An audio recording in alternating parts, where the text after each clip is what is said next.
London, 1838. A courtroom. An 18-year-old girl swears under oath the man who attacked her breathed blue fire into her face. The man in the dock walks free, not because the court thinks she is lying, but because no human being could do what she describes. To convict him, the court would have to believe in monsters. Nobody was ever caught. Make up your own mind. By the time of that trial, the name had been in print for months. Something was crossing London. Over hedges, over walls, over rooftops. The descriptions agreed on one thing only: the leap. So this file asks the question the courtroom could not. What did those people see? Whatever it was, people would keep seeing it, long after London stopped hunting. This is the case file of Spring-Heeled Jack. The stories began the autumn before, in the villages and commons on London's edge. A servant girl named Mary Stevens, walking home across Clapham Common, reportedly told of a figure that sprang at her from the dark, gone by the time men came out to search. Days later, something leapt into the road in front of a carriage. The coachman lost control and crashed. Nobody was caught.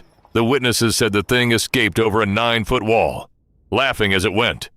The police wrote most of it down, and believed almost none of it. The victims were maids and laborers' daughters, walking home after dark. To the authorities, the report smelled of gin and ghost stories. No gentleman had seen it. No gentleman had been touched.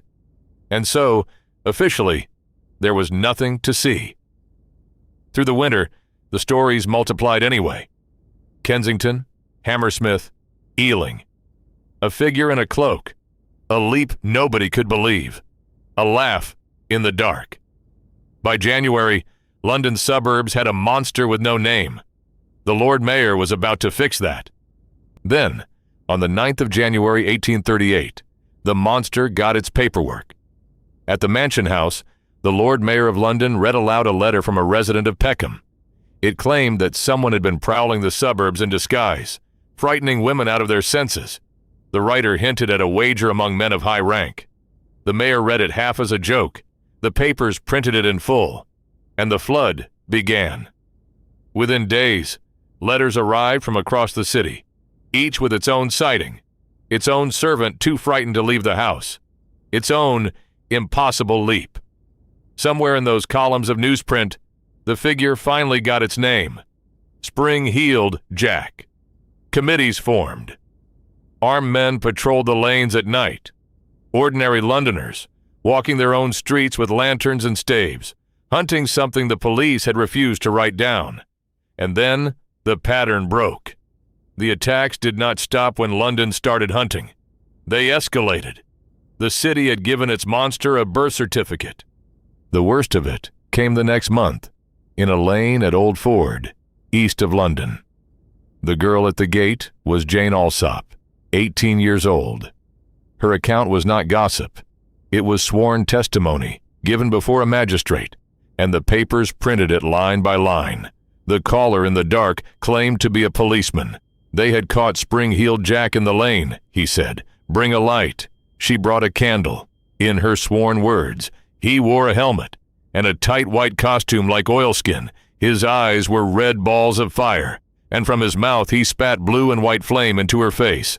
Then the claws, she called them claws, and said they felt metallic, tore at her dress, her neck, her arms, until her sisters dragged her back inside and bolted the door. If the trick at the gate feels familiar, it should. File number 5, Tokyo, 1968. A borrowed police uniform, a lie about danger, perfect obedience. Different century. Same costume. 10 days later, in Limehouse, 18-year-old Lucy Scales was walking home from her brother's shop with her sister when a cloaked figure stepped out of the mouth of an alley. No claws this time. No chase. Just the flame. Blue.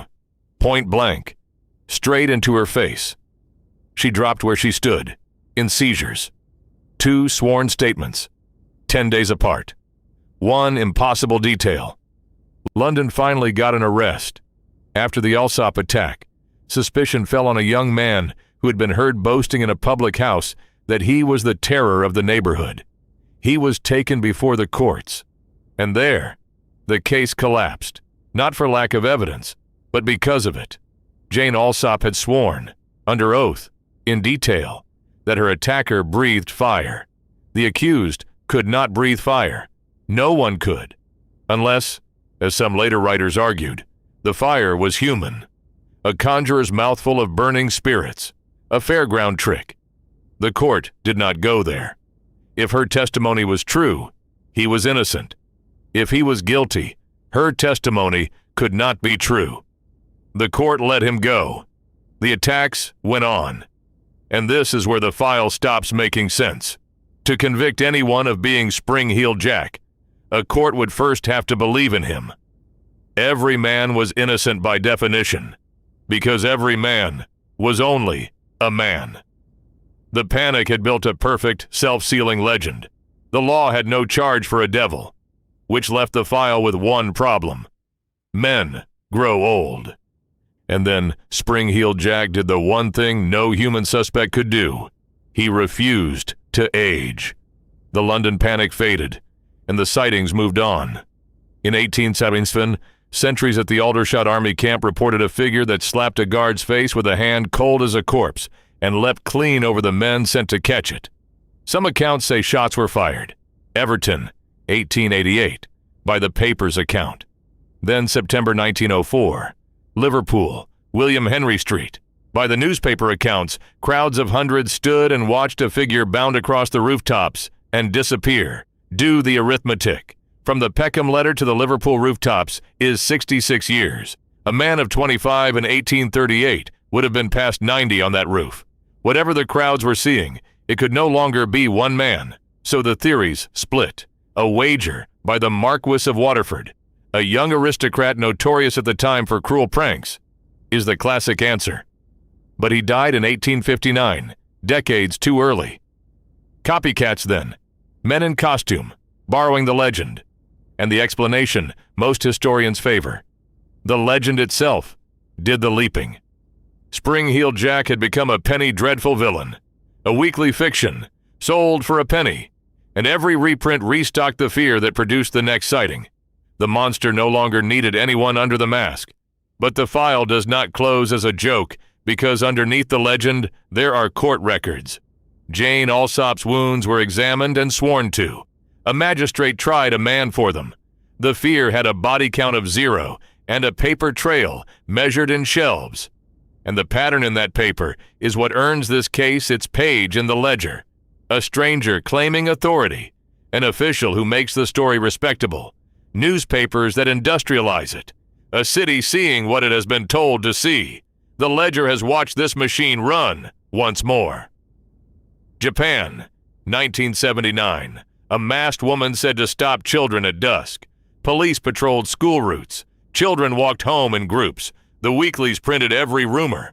No one was caught there either. London built the prototype.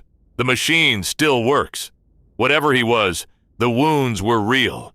Your verdict, and it is not about who he was.